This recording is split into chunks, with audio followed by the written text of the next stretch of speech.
ഏത് ഇബാദത്ത് നിർവഹിക്കുമ്പോഴും ഏത് ഇബാദത്ത് നിർവഹിക്കുമ്പോഴും ആ ഇബാദത്തിന്റെ മാധുര്യം കിട്ടണമെങ്കിൽ നമ്മൾ ആദ്യം ചിന്തിക്കേണ്ടത് ഞാനൊരു പാപമാണ്, ഞാനൊരു സാധുവാണ്, ഞാനൊരു പാപിയാണ്. ഒരു 10 മൂമിനീങ്ങൾ ഒരുമിച്ച് കൂടി കഴിഞ്ഞാൽ യഥാർത്ഥ മൂമിൻ ചിന്തിക്കേണ്ടത് ഈ 10 ആളെ കൂട്ടത്തിൽ ഏറ്റവും മോശപ്പെട്ടവൻ ഞാനാണ്. അങ്ങനെ തന്നെയാ അബൂബക്കർ റളിയല്ലാഹു അൻഹു ചിന്തിച്ചത്, അങ്ങനെ തന്നെയാ ഉമർ ഇബ്നുൽ ഖത്താബ് റളിയല്ലാഹു അൻഹു ചിന്തിച്ചത്. അതല്ലേ ഉമർ ഇബ്നുൽ ഖത്താബ് റളിയല്ലാഹു അൻഹു പറഞ്ഞത്, നാളെ പരലോകത്തേക്ക് മനുഷ്യന്മാര് കടന്നു വന്നാൽ ആ വന്ന മനുഷ്യന്മാരോട് അല്ലാഹു പറയുകയാണെന്ന് സങ്കല്പിക്കുക. എന്താ പറയണത്?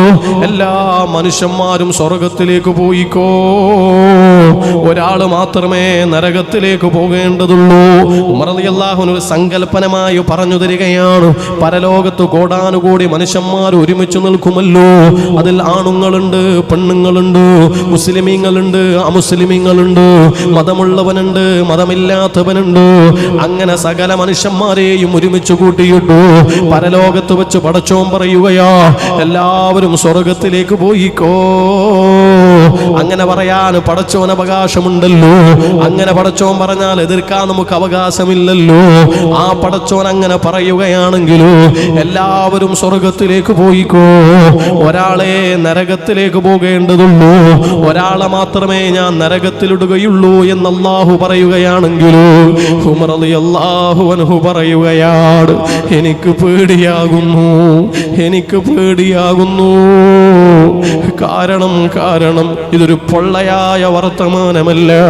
അങ്ങനെ വേണ്ടാത്ത പൊള്ള വർത്തമാനം പറയുന്ന ആളല്ല ഉമർ ഇബ്നുൽ ഖത്താബ് റളിയല്ലാഹു അൻഹു. മനസ്സിൽ തട്ടിയിട്ടുള്ള വാക്കാണ്, മനസ്സറിഞ്ഞിട്ടുള്ള വചനമാണ്.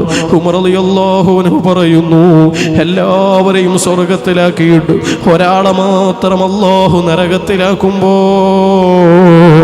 ഈ പാവപ്പെട്ട ഉമറിന് പേടിയാകുന്നു. കാരണം ആ നരകത്തിലേക്ക് പോകുന്ന ഒരാൾ അത് ഞാനായി പോകോ.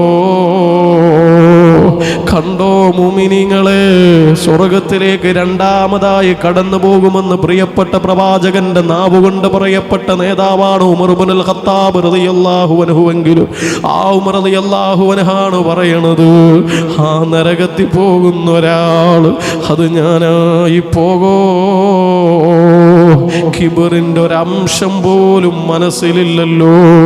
ഞാൻ ആ കൂട്ടത്തിൽ ഏറ്റവും മോശപ്പെട്ടവൻ ഞാനായി പോവോ എന്ന പേടിയാണ്.